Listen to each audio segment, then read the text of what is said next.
Masih belum lengkap ya? Iya Pak, belum. Iya. Kalau kemarin sama Pak Asep sudah belajar apa saja?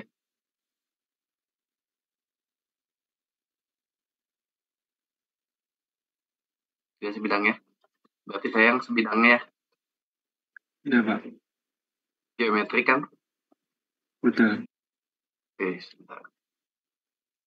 Ada tugas dari Pak Asep nggak?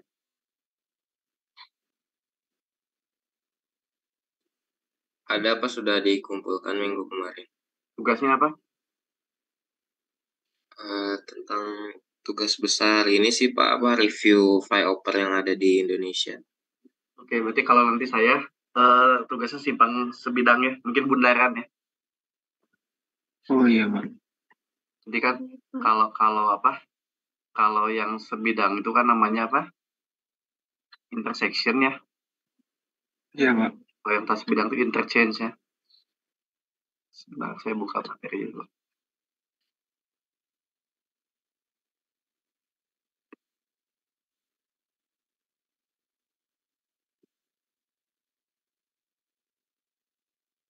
Sudah terlihat?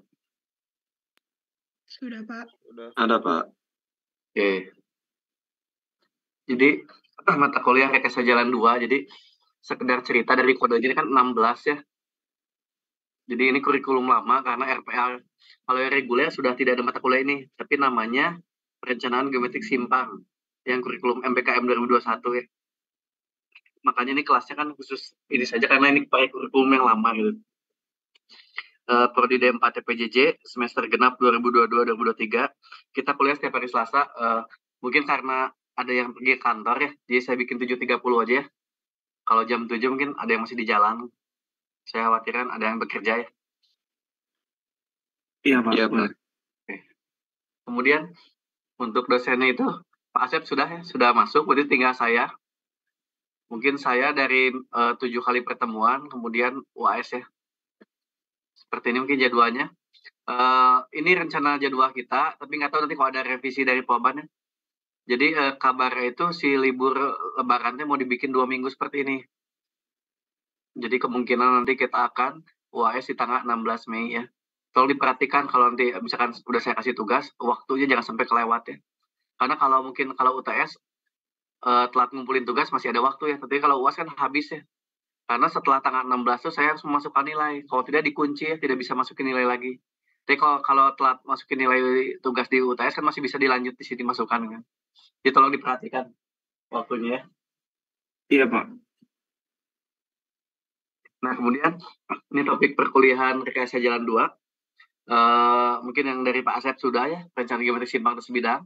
Jadi mungkin yang belum tuh yang sebidang tuh ada perencanaan geometri simpang sebidang, ada bundaran, ada perencanaan putaran balik ya atau U-turn. Mungkin kita langsung masuk materi pertama tentang geometri simpang sebidang.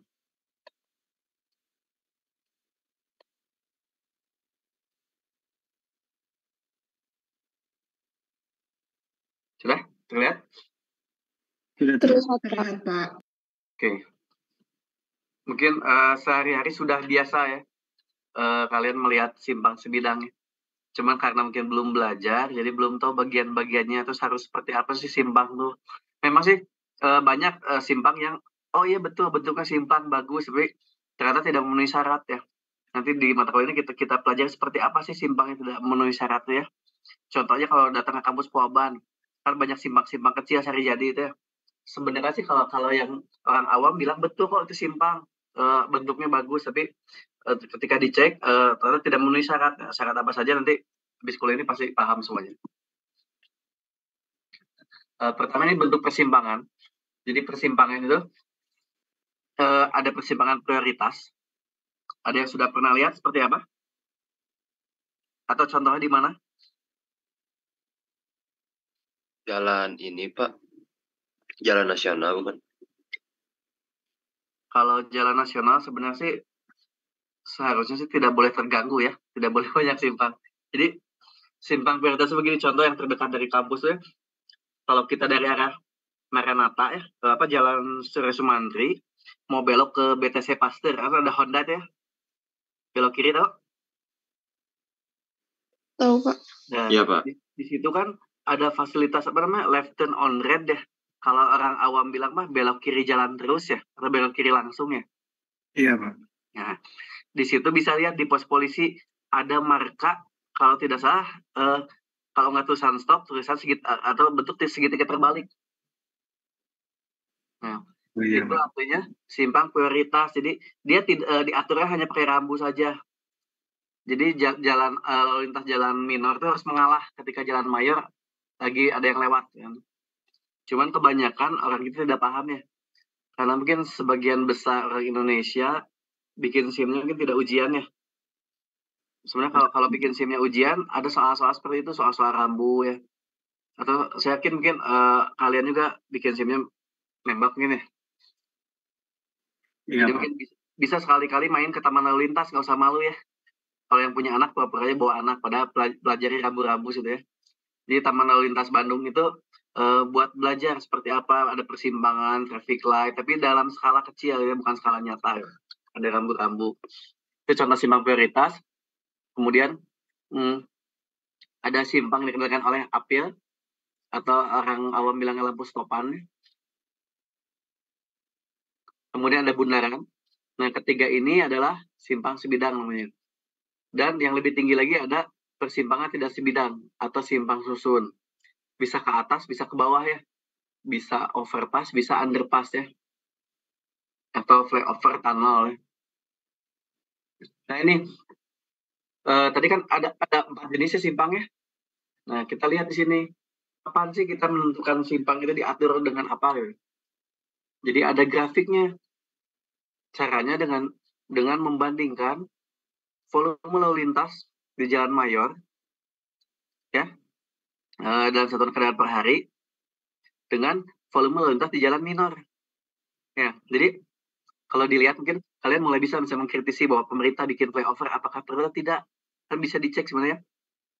Ketika dibuat flyover apakah betul si Jalan Minor dan Jalan Mayornya sudah lebih dari 45, misalkan Jalan Mayornya udah 45.000 ya atau 46.000 kendaraan per hari. Kemudian jalan minornya sudah mungkin di sini mencapai 5.000 ya. Bisa lihat grafiknya nih? Bisa, Pak. Bisa, Pak. Atau bingung lihat grafiknya? Saya coba tunjuk ya. Ini kelihatan nggak laser saya? Lihat, Pak. Lihat, Pak.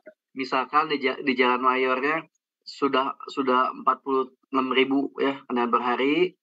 Kemudian jalan minornya adalah 5.000 kendaraan per hari. Ini sudah pasti persimpangan tak sebidang ya. Iya, Pak. Tapi kalau di contoh yang merah ini, ketika di Jalan Mayor 25.000, di Jalan Minor misalkan sekitar 7.000 ya. Sekitar 7.000-an, maka dia pakai bundaran atau simpang bersihnya. Jadi ini ada aturannya ya. Pakai gini. Barangkali nanti salah satu dari kalian ada yang menjadi misalkan di pejabat, mengambil keputusannya. Jadi kapan kita perlu flyover, kapan kita perlu bundaran, ya dari ini volume lalu lintasnya ya. Bukan sekedar bagus nih pakai bundaran. Karena terkadang atau pakai flyover, kadang flyovernya tidak jadi solusi ya. Mungkin di sini ada yang tahu flyover Supratman, flyover Antapani, udah pernah lihat? Sudah, Pak. Sudah, Pak. Ya. Atau memperhatikan nggak sebelum dan sesudah ada flyover, apakah menjadi lebih baik atau menjadi lebih buruk gitu kan kemacetannya ya. Itu bisa dilihat ya. Jadi tidak asal sekedar ada investor, ayo bikin flyover, atau ada investor, ayo bikin bundaran di tengahnya ada patung apa kan. Tidak bisa ya. Karena kan kita pakainya jalan umum ya. Untuk masyarakat umum, kecuali kalau jalan khusus atau misalkan jalan di komplek-komplek, misalkan bikin Sumarekon, Kota Baru, terserah mau bikin bundaran, ada patungnya, walaupun tidak perlu tapi dibikin ya terserah, itu kan untuk kepentingan tertentu ya, dan kemungkinan tidak akan macet ya. Kemudian ini pengertian persimpangan sebidang. Jadi persimpangan sebidang atau intersection adalah suatu area tempat bertemunya dua atau lebih ruas jalan bergabung pada suatu bidang. Persimpangan ini mencakup area fasilitas yang dibutuhkan untuk semua pengguna jalan ya. Jadi pengguna jalan itu siapa saja, bukan kendaraan saja ya, tapi pejalan kaki, sepeda, kendaraan bermotor, dan kendaraan penumpang umum ya. Jadi kalau di jalan kita kenapa harus berbagi, karena jalan itu satu, menurut Undang-Undang Jalan tahun 2009 ya, nomor 2 tahun 2009, itu sudah jelas disebutkan bahwa pengguna jalan itu bukan hanya pengguna kendaraan aja, pengguna motor, pengguna mobil, bukan itu saja, tapi pejalan kaki, pesepeda ya. Pokoknya semua yang ada di jalan itu adalah pengguna jalan ya.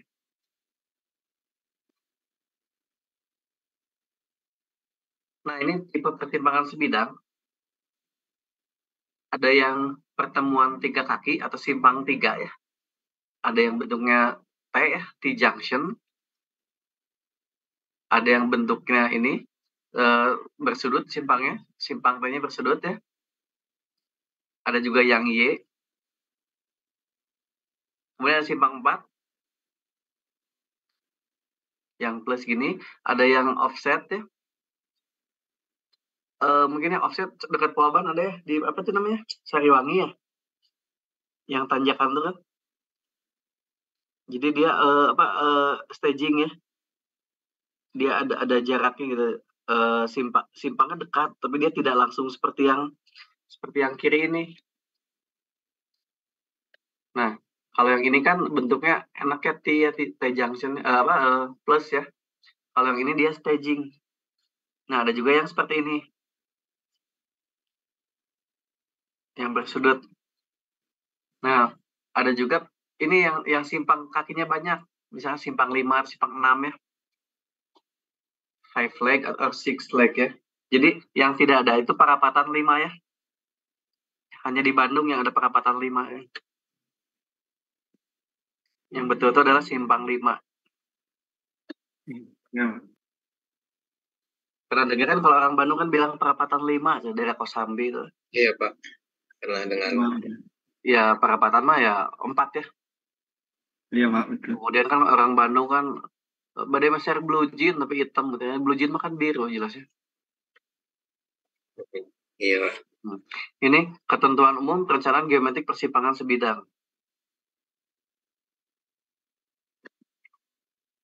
Yang pertama, persimpangan itu harus dirancang dan dioperasikan dengan kesederhanaan dan keseragaman. Yang kedua, rancangan teknis harus bisa menjaga kemampuan dan keterbatasan pengguna jalan, seperti pengemudi, pejalan kaki, dan kendaraan. Ini didasarkan pada pengetahuan tentang apa yang akan dilakukan pengguna jalan. Jadi harus memahami karakteristik pengguna jalannya ya. Jangan bikin orang bingung gitu kan. Kemudian meminimalkan jumlah titik konflik antara kendaraan maupun kendaraan dengan pejalan kaki. Sudah pernah belajar dulu ya di lalu lintas ya? Yang KS? Tentang konflik? Masih ingat nggak? Pernah Pak. Bukan konflik perang ya, konflik di jalan ya. Jadi titik konflik itu ada berapa macam? Ada 3. Apa saja? Diverging, merging, sama satu lagi. Crossing. Kalau gitu ada 4 atau waving. Jadi jenis konflik itu ada konflik primer dan sekunder ya. Kalau primer itu kendaraan, kalau sekunder itu kendaraan dengan pejalan kaki yang menyeberang ya. Nah, kalau yang tadi itu apa namanya, yang crossing, waving, merging, diverging, itu Primer. bentuk konfliknya ya. Itu pasti primer karena kan kendaraannya nggak mungkin di jalan gitu kan. Ada crossingnya pejalan kaki dengan ini apa? Ada waving misalnya pejalan kaki dengan mobil ya. Kemudian yang keempat, ada ketentuan umum lain dalam perencanaan yang harus diperhatikan. Nah ini, cara meminimalkan jumlah titik konflik antara kendaraan dengan kendaraan maupun kendaraan dengan pejalan kaki. Yang pertama, pemisahan ruang jalur dan atau lajur untuk pengendalian dan membimbing lalu lintas, misal dengan dibuatkannya separator, median, dan flow jalan. Nanti tolong dicari tahu ya apa bedanya separator dan median ya. Minggu depan jelaskan ke saya ya. Kalau pulau jalan kan sudah jelas ya.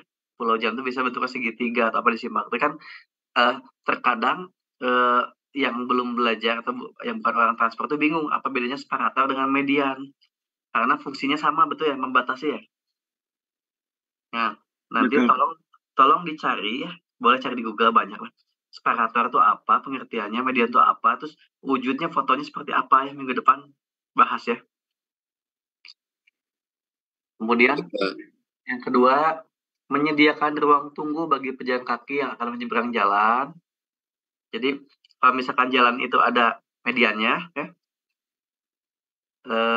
jalan itu 2 arah, dia itu menyeberang tuh bertahap ya, berhenti dulu di tengah, tapi ada ruang tunggunya. Kemudian ketika yang fase ini merah, dia lanjutkan nyebrang lagi gitu ya. Terbayang nggak? Seperti Jalan Soekarno-Hatta kalau di Bandung ya. Dia kan nggak mungkin nyebrang sekaligus ya, kalau di simpang ya. Karena biasanya berbeda fase ya, fase lampunya gitu. Kemudian yang ketiga, pemisahan waktu pergerakan dengan lampu isyarat atau apil di ruang tunggu. Biasanya ketika mobil hijau, berarti yang nyebrang tuh merah ya gambarnya. Tapi kebalikannya, ketika mobil merah, berarti yang gambar nyebrang itu bakal jadi hijau katanya. Nah, disitulah saatnya kita menyeberang. Kan? Iya, Pak. Jadi, kita tuh harus mematuhi dan mempelajari, terus kita patuh. Kita harus lihat-lihat. Terkadang di Indonesia kan tidak terbiasa ya. Kita tuh yang nyebrang aja, lihat kosong nyebrang. Tapi kalau kita misalkan main ke negara tetangga, nggak usah jauh-jauh, kita main ke Singapura ya. Mau nggak mau kita tuh dia terbawa tertib. Lihat orangnya, apalagi di Jepang ya, di Hong Kong. Mau nggak mau kita terbawa ikut tertib karena terbawa orang. Kemudian yang kedua, kalau di luar negeri itu kan law enforcement nih, penegakan hukum itu jelas. Kita melanggar hanya menyeberang tidak di zebra cross, kita kena sanksi ya, bisa kurungan atau denda ya. Makanya kita takut ya. Coba aja kalian ke Singapura, pasti kalian tertib. Kalau menyeberang cari zebra cross, betul-betul pas saat kalian hijau baru nyebrang. Kalau misalkan ada di JPO pasti naik ke JPO. Tapi begitu kalian di Bandung, kan terserah aja ya, ada JPO juga nggak mau. Bahkan pembatas jalan dipagerin di tengah-tengah, kalian dipanjat gitu ya, yang penting cepat ya. Karena di Indonesia itu penegakan hukumnya masih lemah ya, jadi tidak takut gitu ya. Kemudian ini ketentuan umum dalam perencanaan yang harus diperhatikan nih, ketentuan umum lain. Pertama, tipe atau bentuk pertemuan ruas jalan bersudut di atas 70 derajat tidak menjamin perubahan atau penataan alinyemen kembali, karena bidang sulfurasi dan pelebaran perkerasan dalam mengakomodir manuver kendaraan besar akan memperumit desain. Kemudian mendorong pengemudi kendaraan untuk mengembangkan kecepatan kendaraannya lebih rendah saat di dekat simpang. Jadi begitu mau menuju simpang, gimana caranya supaya kendaraan itu mengurangi kecepatan? Karena kan bakal ada konflik ya, jangan sampai dia tidak berhenti ya, apalagi kalau simpang tidak bersinyal ya. Dan yang ketiga, mendukung prioritas pergerakan lalu lintas lebih lancar dengan dukungan kapasitas dan tata letak perlengkapan jalan pada kaki persimpangan jalan utama. Jadi ada hierarki jalan, mungkin masih ingat ya, ada fungsi yang lebih tinggi dulu ya. Menurut hierarki jalan, fungsi jalan itu ada berapa macam? Masih ingat? Atau sudah lupa?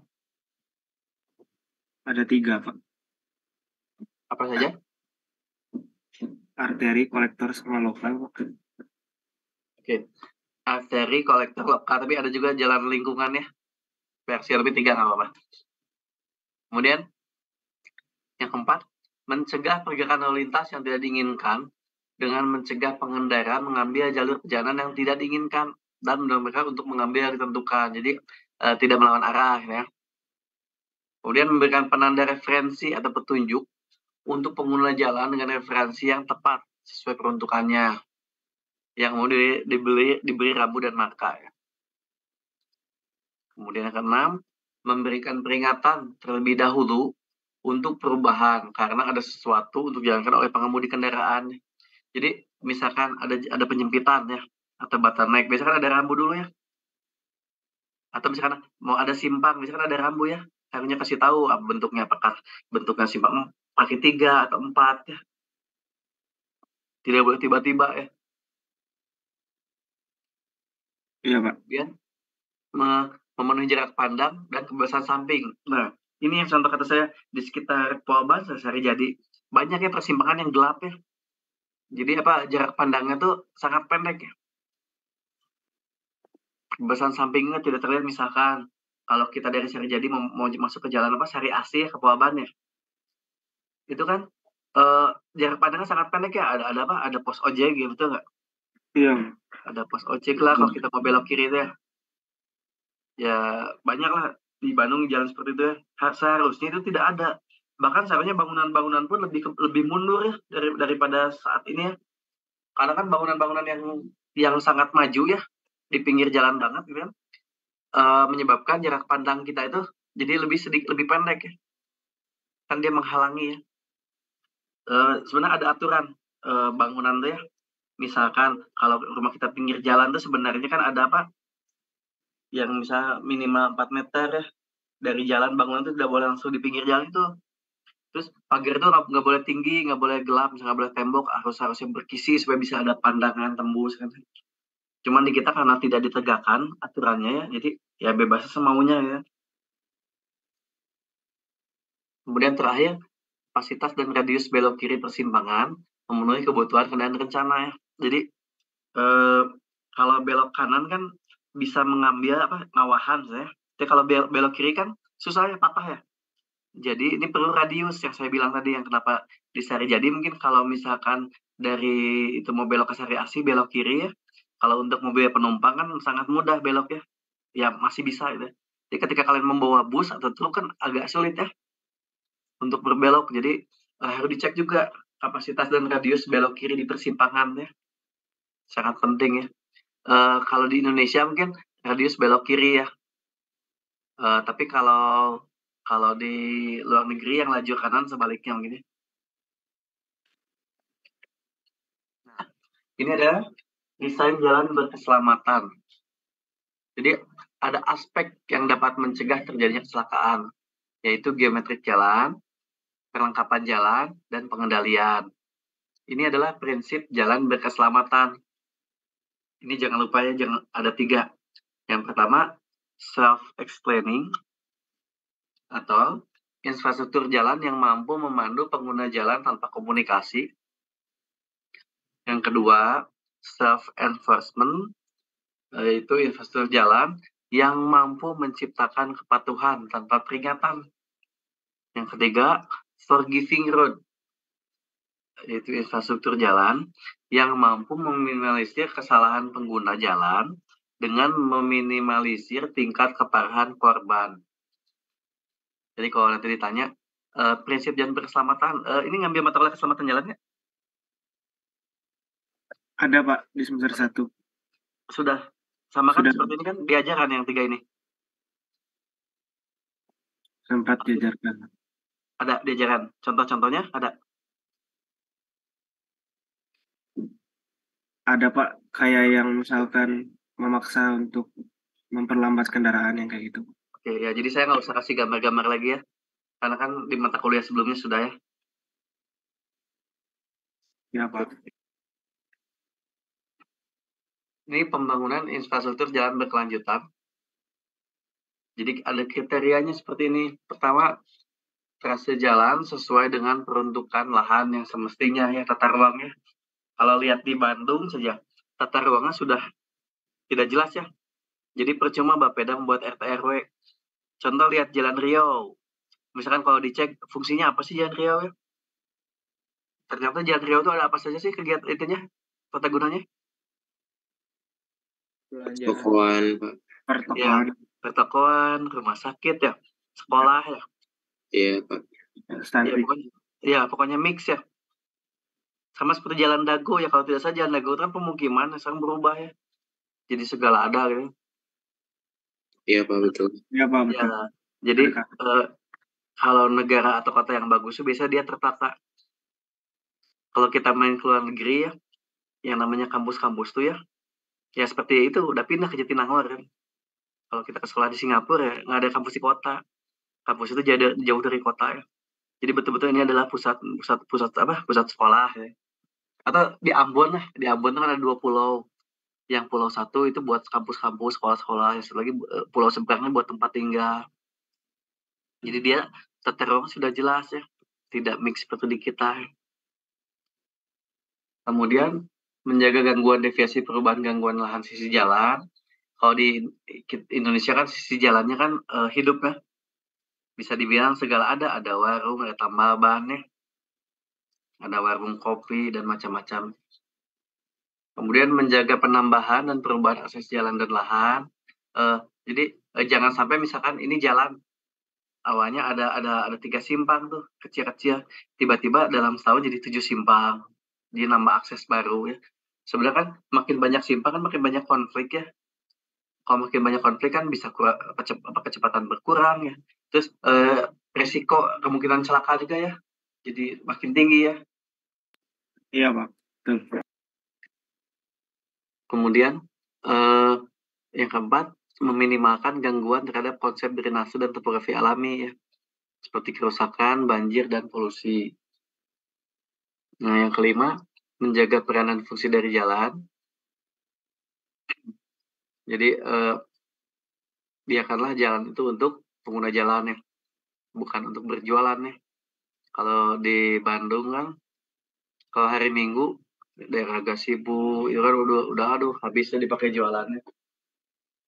Mungkin jualannya sih tidak tepat di jalan rayanya, tapi cukup mengganggu efeknya, parkirannya lah, pejalan kakinya, penyeberangnya. Jadi itu sebenarnya harus dijaga ya. Kemudian yang keenam, penggunaan sumber daya terlalu berlebihan akan mempercepat penyusutan sumber daya, bahkan akan cepat habis ya. Penggunaan sumber daya ini dalam jumlah besar akan memperbesar pencemaran dan mengurangi kemampuan lingkungan dan mencari sumber daya alternatif ya. Nah, contoh yang tadi yang menjaga peran fungsi jalan, kalau di Indonesia itu kan yang namanya Car Free Day itu kan hanya jadi waktu untuk berkumpul ya. Sebenarnya kan maksud Car Free Day itu kan supaya, kalau di luar negeri awalnya Car Free Day itu kan supaya orang tidak menggunakan kendaraan pribadi ya. Mungkin bisa dengan berjalan kaki atau bersepeda gitu ya, atau pakai angkutan umum ya. Tapi kalau di kita mah Car Free Day hanya Car Free Day saja, misalkan jam 7 sampai jam 10, setelah itu normal lagi ya, macet lagi kan. Sama seperti sharing kendaraan. Awalnya itu kan seperti ada Grab atau Gojek itu kan sharingnya. Jadi misalkan saya dari rumah mau ke Pelabuhan pakai mobil ya, daripada saya sendirian mungkin bisa sharing sama yang searah ya. Nanti mungkin sharing bensin. Tapi kalau di Indonesia ternyata jadi salah arti ya. Jadi mata pencarian, betul nggak? Betul Pak. Bahkan di Indonesia itu sampai ada yang saya pernah penelitian interview ya, beberapa pengemudi ojol sama taksol tuh mereka sengaja sampai kredit kendaraan baru. Jadi betul-betul dia alih, ada yang tadinya kerja di mana tiba-tiba jadi tukang ojek gitu kan ya. Padahal kan yang namanya perusahaan semacam Grab gitu kan, dia kan hanya mencari untung ya. Suatu saat ketika dia persaingannya sudah ramai kan, sudah banyak ya, sekarang ada yang kuning ya, yang oranye, yang hijau ya. Dia emang kan kalau bangkrut ya mungkin udah balik modal ya dari bisnis dia, tapi kan mau dikemanakan driver-drivernya ketika dia bangkrut ya. Nanti kan pengangguran baru lagi ya. Jadi itulah dampak negatifnya mungkin ya. Iya betul. Selain itu kan semacam yang online itu secara undang-undang jalan lalu lintas kan dia tidak boleh ya. Kalau yang mobil mungkin masih bisa diatur, tapi syaratnya dia harus plat kuning ya. Kalau mau jadi plat kuning. Nah, harus dikir ya, uji berkala tiap 6 bulan. Tapi kan nggak mau. Kalau motor mah sudah jelas. Mau motor yang aplikasi atau pangkalan, itu sudah tidak boleh. Emang di Indonesia kan ada aturannya bahwa itu bukan aturan umum. Namanya paket transit ya. Dia tidak punya rute ya. Sudah jelas tidak boleh. Makanya ketika ada teman saya dari Jepang datang ke Indonesia, dia suka lihat Indonesia kok banyak angkutannya, ada beca, ya. Ada ojek. Saya nggak tahu apakah dia muji atau dia nyindir. Terus dia bilang tidak ada tarif yang jelas. Ya. Terus dia menyimpulkan, pantas saja orang Indonesia lebih suka ke mobil pribadi ya. Karena di Indonesia angkutan umumnya masih tidak enak. Ya seperti itu. Ya. Jadi masih perlu banyak pembenahan ya. Ternyata kalau kita lihat keberadaan yang online itu bukan solusi juga ya. Nah, ini kembali ke sini. Ini faktor yang mempengaruhi perencanaan geometrik simpang sebidang. Yang pertama, mungkin itu sudah tidak asing lagi, sudah pernah belajar teknik lalu lintas ya, yang KS. Ada volume lalu lintas. Volume lalu lintas itu apa sih? Ada yang bisa jelaskan nggak?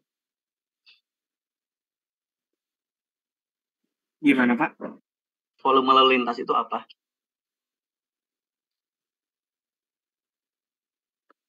Nih, yang ini nih. Jumlah kendaraan yang melintas per satuan waktu. Oke, kalau VJP?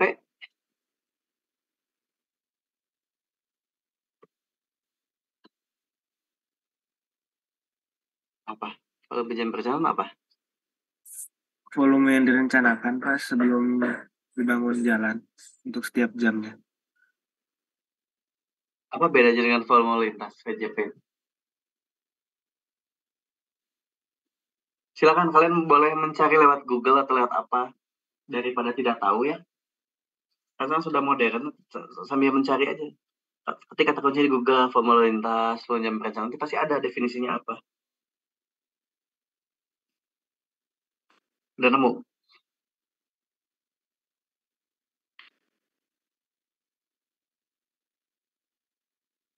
Ada nggak? Kalau dari Google, Pak, volume jam perencanaan itu perakiraan volume lalu lintas pada jam sibuk tahun rencana lalu lintas. Jadi dia pada jam sibuk saja ya. Iya, Kalau Pak. volume lalu lintas kan bisa satuannya hari ya, bulan, tahun. Jadi kalau VJP ya tidak perlu sehari, tapi pada jam sibuk saja. Misalkan pagi-pagi atau sore-sore ya, tapi jam berapa ya? Ditentukannya berdasarkan volumenya, puncaknya ya. Nah, VJP itu biasanya kan 1 jam saja diambilnya ya. Tapi surveinya per 15 menit ya. Masih ingat nggak? Iya, Pak. Masih ingat. Per 15 menit, misalkan surveinya 2 jam, ada 15 menit, berarti ada 8 set 15 menitan ya. Nanti diambil lah yang berurutan 4 set, jadi 1 jam kan 15 kali 4, 1 jam ya. Yang berurutan Iya. itu adalah volume jam perencanaan. Kemudian kecepatan rencana, apa definisinya?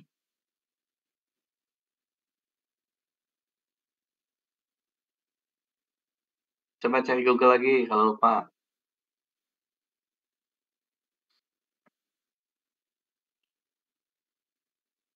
Ada? Kecepatan yang digunakan untuk merencanakan desain jalan. Ya, betul. Kecepatannya apa? Minimal, maksimal?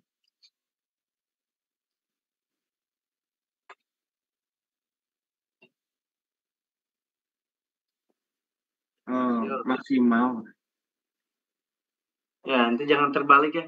Kalau lihat rambu juga ya, kalau masuk jalan tol terutama, kan ada mainnya di warna, betul nggak? Misalnya 60, 80, ada warnanya beda. Jadi harus tahu ya, berarti minimal 60, maksimal 80 ya. Walaupun kenyataannya di Indonesia kan banyak yang kecepatan sampai 200 di tol ya. Makanya di tol Jakarta Cikampek kan sudah mulai pakai apa? Sensor kecepatan tuh ya, tilangnya. Ya karena ya itu tadi di kita suka melanggar ya orang Indonesia tuh ya. Ciri-ciri masyarakat di negara berkembang ya. Kemudian yang keempat ini adalah topografi lingkungan, yang kelima ekonomi, terus faktor manusia dan karakteristik lalu lintas. Jadi ketujuh faktor ini mempengaruhi desain persimpangan ya.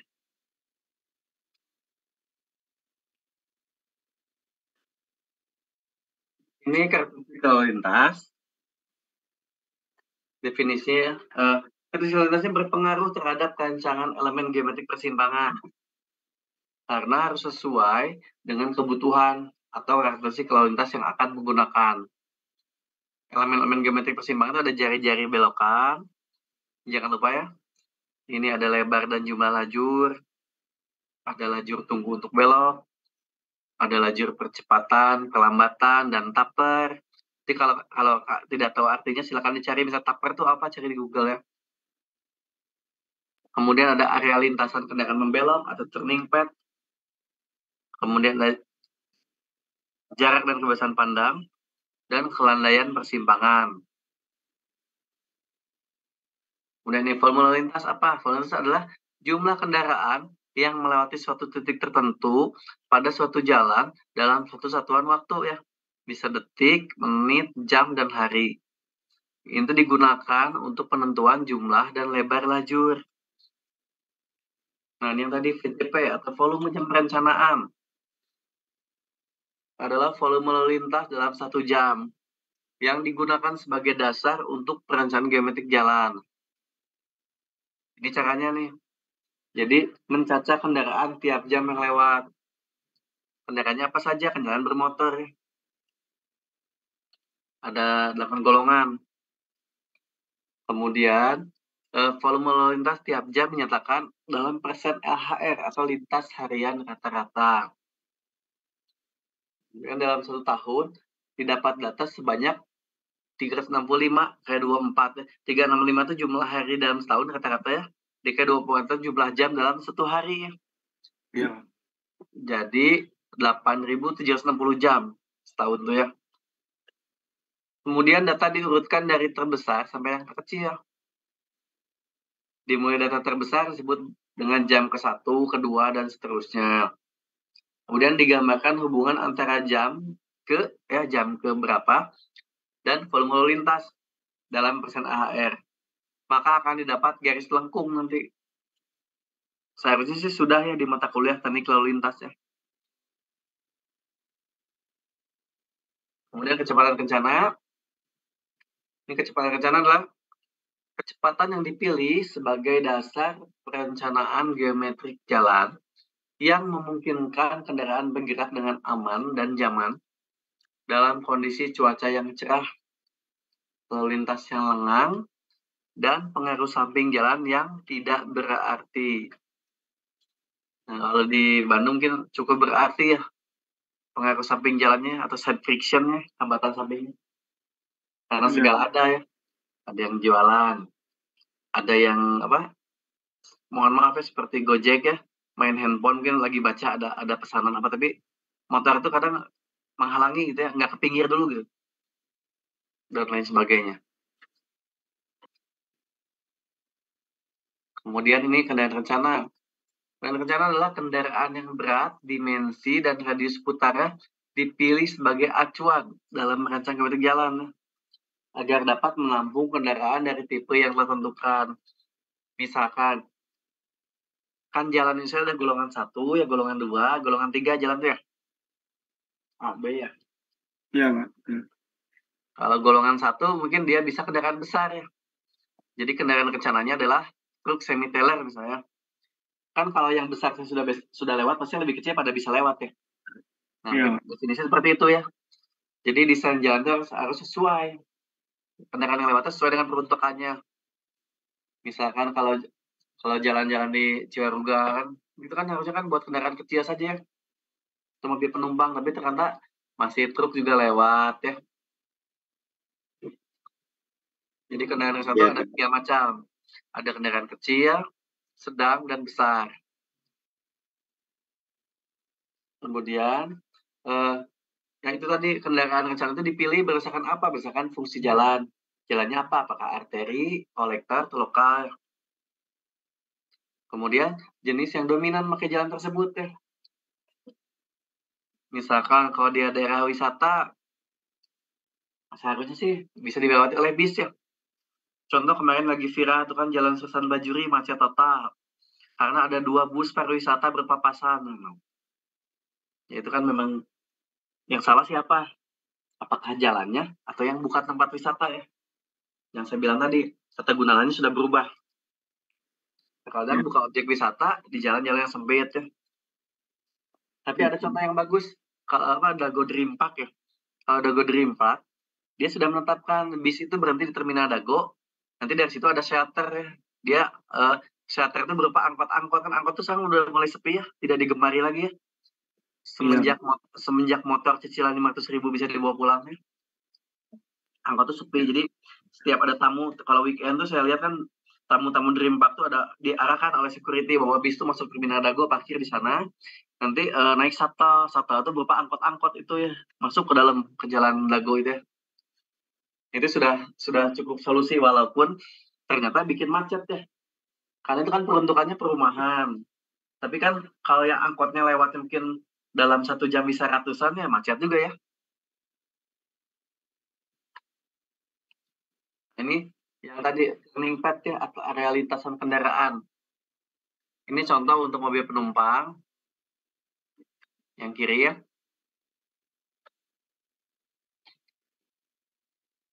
Ini tuh misalkan kalau dia putar balik ya U-turn 180 derajat seperti ini. Nah, ini tuh ya, kalau nanti misalkan dicetaknya sesuai dengan skala ya, kemudian kalian punya peta gambar geometri jalan yang nyata skala yang sama, tinggal dijiplak-jiplak aja, pengen tahu masuk nggak gitu ya, nggak usah diuji pakai mobil ya. Tapi ini tinggal dicetak di kertas transparan, dijiplakin ke gambarnya, gambar tikung gambar U-turn-nya. Contoh misalkan kalau main ke Jalan Cikapayang, Cikapayang itu namanya Surapati ya, sebenarnya Surapati ya. Kan di situ kan kalau kalian lihat kan ada bus yang muter balik ya dari Jatinangor ya. Ya, memang bis itu bisa berputar, tapi secara aturan dia dipaksakan ya. Tidak sekali mutar. Dia kan yang bagus itu kan sekali muter setir dia mulus ya, berbeloknya smooth ya. Tidak ada patah-patah ya. Kalau di Bandung kebanyakan U-turn-nya patah-patah ya. Kalau yang belok sih ada yang sudah sesuai, cuma kalau U-turn bisa patah-patah karena turning pad-nya tidak sesuai ya, radius putar tidak sesuai lebarnya dan lain-lain. Nah ini juga mungkin sebelum belajar kontak lainnya kan kalian biasa-biasa aja, tapi setelah belajar ini pasti lebih kritis melihat kalau ada putaran balik seperti apa sih. Ternyata ada bis berputar, apakah dia sekali muter atau dia patah-patah ya, berbeloknya ya.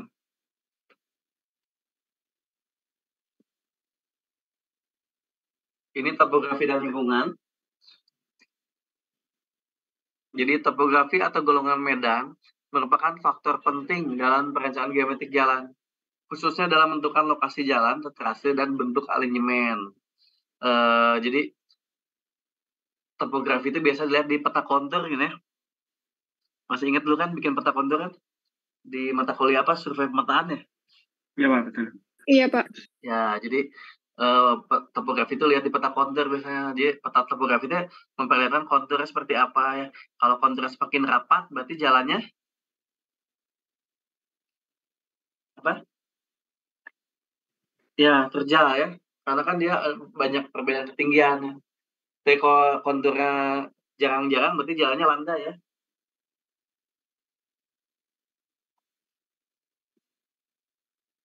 Kemudian ini adalah tabel ya dari standar perencanaan geometrik untuk jalan perkotaan tahun 92. Jadi golongan medan ditentukan oleh besaran kemiringan secara melintang dan tegak lurus. Jadi kalau yang disebut datar itu jika lereng melintangnya kurang dari 10%. Nah kalau dibilang bukit ya jika 10-20% dan dibilang golongan medan gunung jika lereng melintangnya di atas 25%.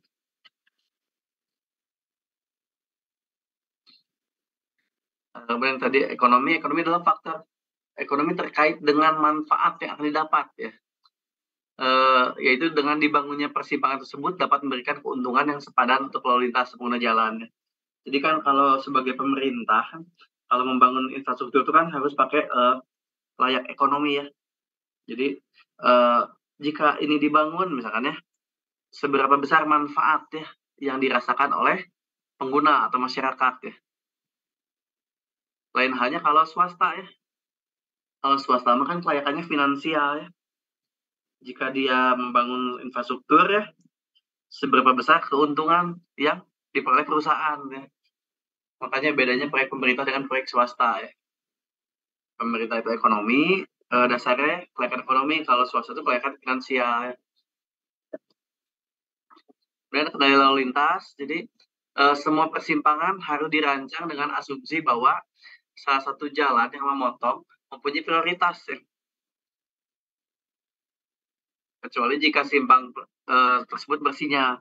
Ya, jadi kalau tidak bersinyal kan kita harus berasumsi bahwa yang satu prioritas berarti yang mayor ya, lengan mayor ya.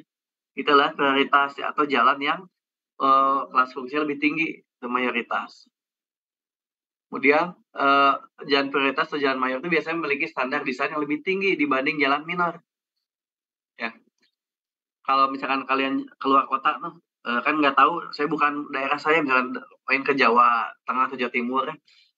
Kalau pengen tahu jalan minor, jalan mayor sangat mudah. Lihat saja jalan yang misalkan jumlah lajur lebih banyak atau lebih lebar itu jalan mayor ya. Atau jalan yang ini yang ada markanya, satu ada marka atau tidak, berarti yang ada marka itu adalah jalan mayor ya. Atau kalau orang awam bilang jalan protokol. Padahal nggak ada ya di aturan jalan protokolnya, hanya istilah saja. Nah, tapi jika terdapat dua jalan yang memiliki standar yang sama ya, maka jalan prioritas biasanya ditentukan berdasarkan volume ya, mana yang paling tinggi, yang paling ramai ya.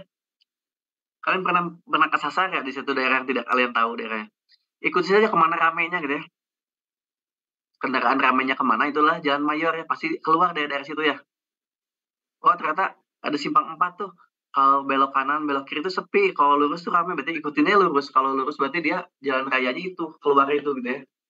Tanda-tandanya ya.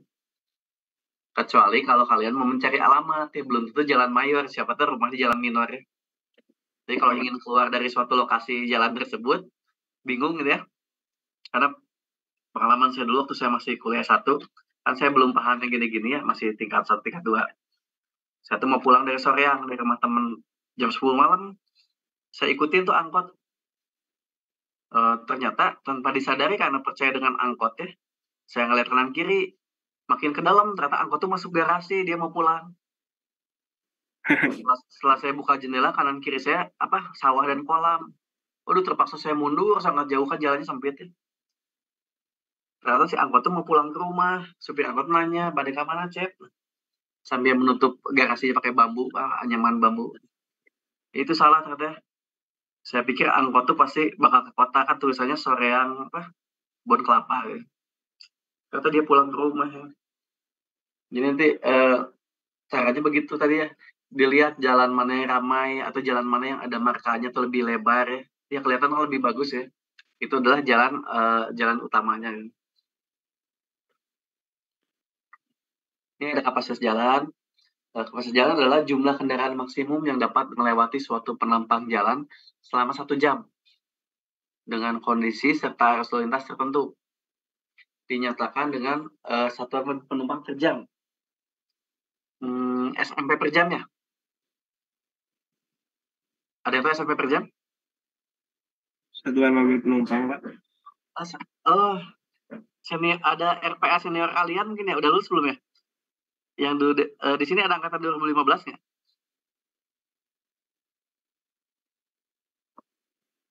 Ada? Nggak ada ya? Oke. Enggak, Pak. Berarti RPA tahun lalu ya? Tugas akhirnya itu satuan mobil penumpang per jam, di abstraknya itu diterjemahkan pakai Google Translate ya. Tahu nggak jadinya apa? Apa, Pak? Junior high school. Junior high school per hour. Ya itu, aduh, saya yang ngujinya ketawa-ketawa. Ada anaknya tahun lalu ikut RPA kok. Yang cepak-cepak gitu ya. Jadi, saya ingat terus kalau ketemu dia, saya lupa nama dia, tapi saya ingatnya junior high school ya. Karena dia abstraknya diterjemahkan oleh Google Translate, jadi SMP per jam. Pada yang bahasa Inggrisnya junior high school per hour. Jadi hati-hati ya. Kalau satuan mobil penumpang itu bahasa Inggrisnya PCU ya. Tahu PCU apa? Ya, Passenger Car Unit ya. Passenger Car Unit, ingat ya. Jangan junior high school. Kemudian, ini beberapa jenis kapasitas jalan. Ada basic capacity atau kapasitas dasar, yaitu jumlah kendaraan maksimum yang dapat melewati satu persimpangan pada satu lajur atau jalan. Yang kedua, kapasitas mungkin atau possible capacity adalah jumlah kendaraan maksimum yang dapat melewati satu penampang pada satu lajur atau jalan selama 1 jam dalam keadaan yang sedang berlaku pada jalan tersebut. Kemudian, yang ketiga, kapasitas rencana atau design capacity, yaitu jumlah kendaraan maksimum yang dapat melewati satu penampang pada satu lajur atau jalan selama 1 jam dalam keadaan yang sedang berlaku sedemikian rupa sehingga kebatalan lalu lintas yang bersangkutan mengakibatkan kelambatan, bahaya, dan gangguan pada kelancaran lain yang masih ada dalam batasan-batasan yang ditetapkan. Jadi kalau ditanya KP1 ada 3, dasar, mungkin, dan rencana. Ini adalah keselamatan. Keselamatan adalah suatu pertimbangan yang utama di dalam setiap desain persimpangan. Jadi desain persimpangan yang aman didasarkan pada prinsip-prinsip berikut. Pertama, mengurangi banyak titik konflik. Kemudian meminimalisir area konflik. Kemudian pemisahan titik konflik. Kemudian memberi pilihan untuk pikiran utama, mengendalikan kecepatan, syarat area tempat terlindungi, alat-alat kendali lalu lintas, dan kapasitas yang memadai, dan ketentuan alur kendaraan untuk diikuti. Titik konflik. Banyak titik konflik dapat dikurangi dengan larangan pergerakan lalu lintas tertentu dan dengan penghapusan beberapa jalan dari persimpangan. Titik konflik dapat dipisahkan oleh kanalisasi ya, atau pulau atau traffic island ya, atau dengan mengatur persimpangan 4 kaki, terutama daerah kota. Contoh, kalau di fenomena di Bandung kan banyak persimpangan 4 yang ditutup ya oleh Pak Polisi ya, ditutup pakai apa? Barrier ya. Iya. Ya, mungkin itu maksudnya betul, pengen menghilangkan konflik. Cuman kesalahannya apa? Jadi kalau kita memperbaiki lalu lintas itu ya harus jaringan sistem ya. Tidak hanya di titik situ saja ya. Bukan hanya di depan mata kita saja, misalnya di depan pos saya sebagai Polantas, di depan pos saya tidak macet, tutup simpangnya. Nggak bisa. Ya. Buktinya apa? Ketika kita menutup simpang, tetap saja kan mungkin berapa meter dari simpang itu kan pada muter balik lagi ya, jadi macet ya. Betul nggak? Banyak yang gitu kan ya? Betul. Suatu simpang saya tutup. Saya tutupnya cuma sepanjang misalkan 50 meter. Berarti 50 meter di sana tuh macetnya pindahnya cuma pindah 50 meter dari titik depan mata saya kan.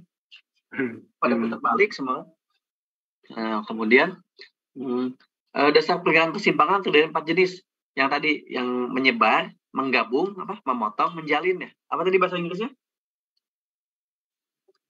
Diverging, merging, crossing, waving ya. Ya, Pak. Ya, saya pakai bahasa Indonesia aja, tapi tadi kan sudah pada tahu bahasa Inggrisnya. Kemudian, jumlah dari konflik yang potensial pada persimpangan bergantung kepada jumlah dari pendekat menuju persimpangan, jumlah lajur pada masing-masing pendekat, jenis dari kendali sinyal, luas kanalisasi, dan pergerakan yang diizinkan. Ini ada faktor manusia, jadi karakteristik pengemudi yang dipertimbangkan dalam perencanaan geometrik persimpangan sebidang. Ya. Karena pengemudi punya kebiasaan ya. Kebiasaan pengemudi apa saja di Indonesia? Pertama, cenderung untuk tindakan menurut kebiasaan. Ya, walaupun itu salah, tapi kan udah kebiasaan, tetap dijalankan ya. Kemudian, cenderung untuk mengikuti alur-alur kendaraan pergerakan alami. Kemudian akan menjadi bingung ketika dikejutkan. Jadi kalau tiba-tiba ada simpang, ada rambu, suka terkejut ya. Makanya yang baik itu setiap misalkan 100 meter mendekati simpang, ada rambunya ya, bahwa di depan ada persimpangan. Atau kalau di daerah berbahaya, jalan antar kota ada gambar tengkorak ya. Jadi kalau ada rambu gambar tengkorak itu artinya apa? Bahaya, Pak. Bahaya. Ya, mungkin di depan sering terjadi kecelakaan, daerah berbahaya ya. Ya betul ya. Dulu angkatan yang dulu pernah ada yang bilang banyak hantu, bukan itu maksudnya. Jadi mungkin dia terlalu banyak nonton film, jadi identiknya tengkorak tuh film hantu ya. Jadi gambar tengkorak itu mungkin ya jalur berbahaya ya, rawan kecelakaan atau bisa saja misalkan karena ada tebing mungkin suka longsor, lainnya ada gambar longsor, gambar tengkorak macam-macam lah. Nanti bisa lihat ya. Kalau mungkin saya yakin ya seumur kalian pasti belum paham semua rambu gambar trompet itu apa atau gimana. Nanti boleh beli mainan di toko mainan anak-anak yang kertas digunting-gunting tuh yang kartu kecil. Nah, dibeli ya satu poster itu dipelajari rambu-rambu ya. Iya, Pak. Ya nggak apa-apa, nggak usah malu karena saya juga tahu. Saya pernah dulu ujian SIM, lihat orang kan pada nembak, berarti nggak belajar. Kalau yang ujian mah ada soalnya, belajar ini rambu apa gitu. Ada soal tulisan. Oke, sampai sini ada pertanyaan?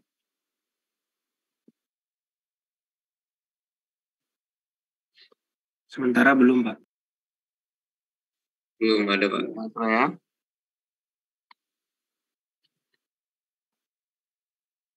Jadi mungkin pengantarnya segitu saja ya. Minggu depan kita sudah mulai masuk ke kriteria desainnya ya. Seperti apa? Supaya nggak mabok kalau sekaligus ya. Jadi ini pengantar dulu. Nanti silakan dicari dari berbagai sumber ya. Boleh cari di Google, saya sudah sangat mudah ya. Tidak perlu beli buku kepala sari ya. Silakan dibaca-baca lagi supaya mulai minggu depan agak nyambung ya ketika saya menyampaikan apa dia sudah tahu apa yang saya jelaskan ya. Supaya kita bisa berinteraksi ya. Karena ini pertemuan pertama saya yang apa-apa masih bingung-bingung ya. Tapi harapan saya minggu depan sebelum kuliah saya sudah pada baca-baca dulu ya tentang simpang sebidang. Iya, Pak. Jadi minimal paham apa yang saya jelaskan dan kalau sudah baca-baca biasa kan mulai bingung tuh ada yang ditanyakan. Jadi kita bisa membahas karena kan kita kan harus interaktif ya kuliahnya ya. Metode zaman sekarang itu kan kuliah tuh harus interaktif. Jadi mahasiswa boleh nanya, itu diskusi dengan dosen. Kalau zaman dulu kan belum SCL, dosen ngomong, ya masih kuliah dulu ya. Mahasiswa nerima. Sekarang kan student center learning, jadi mahasiswa boleh mendiskusikan sesuatu. Ya. Atau misalkan ada yang tidak sesuai, atau gimana ya. Atau membahas di lingkungan rumahnya, atau lingkungan yang kantor, atau yang suka dilewati, jalan seperti apa. Kan. Seperti itu ya. Jadi nanti juga sama seperti Pak Asep, saya ada tugas besar juga. Kalau dulu tugasnya masing-masing, bagaimana?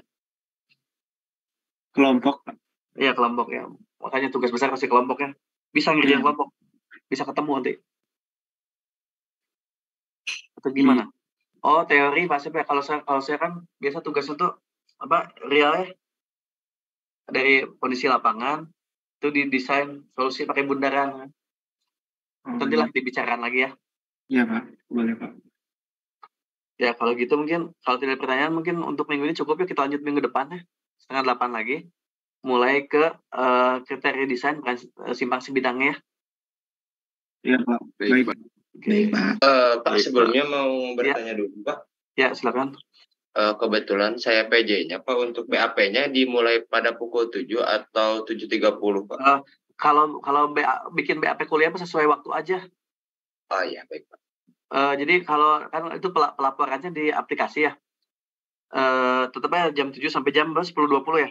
10.40. Oh, 40 ya. Untuk mata kuliah apapun, untuk BAP mah disesuaikan saja. Karena nanti adminnya bingung kalau mau input ya. Karena kan sebenarnya kenyataannya begini, kalau kuliah satu teori satu praktek ya, jadi 4 jam ya. Sebenarnya dosen itu mengajarkan teori itu satu yang 50 menit saja cukup. Sisanya itu 3 kali 50 itu adalah praktek. Itu bisa didampingi, bisa mandiri.